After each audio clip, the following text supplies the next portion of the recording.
Hi, and welcome to the daily reading for July 17th. And this year I'm doing my spiritual exploration with daily readings from Jesus Calling, Enjoying Peace in His Presence, and the book is by Sarah Young. So, July 17th. Come away with me for a while. The world,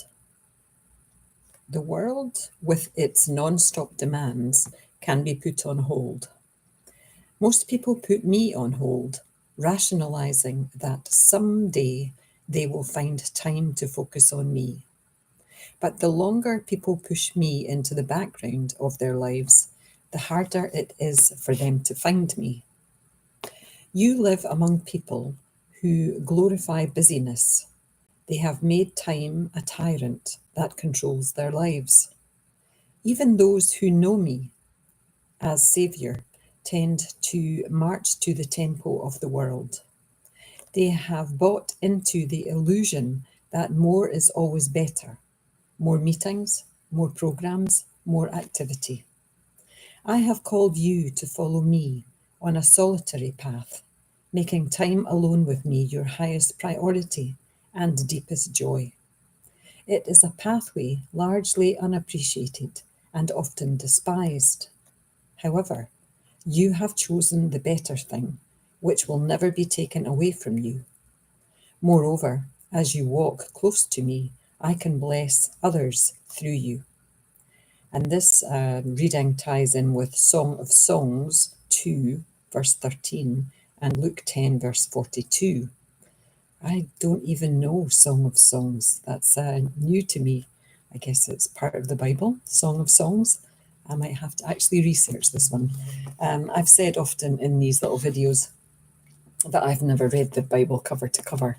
I did do a chronological version of it, and I probably got to mid-year, maybe July, with my daily readings, and then got way behind and didn't actually finish it. But who knows, maybe I will attempt it again. But these readings are, at the moment, enough for me, and they're my way of exploring my relationship with Jesus, with God, with Christianity, and I like this one. You know, that could maybe scare some people off, and it maybe would scare you off. But, you know, Jesus has called me to follow him, and it's a solitary path. And sometimes it feels like that, but that's okay. You know, I've come to a point in my life where I'm not scared anymore what people think of me. And that's a great place to be, because in my younger years, I was terrified of what people would think of me, terrified they wouldn't like me, terrified they would find out I was a bad person. But now it's like, okay, you know, I'm trying to be me. I'm trying to embrace who I truly am, who I am at my soul level. And that's an interesting exploration for me, because for many years I had forgotten who I actually am. And I'm just reconnecting with that little person because I started to change into someone I wasn't when I was a very young child. Because I felt I had to fit into the world. And now I don't want to fit in, I just want to belong. So I choose to spend my time with people I feel I belong with, rather than people I want to impress or, you know, have a relationship with. But if there's a trying in it, I'm not interested anymore.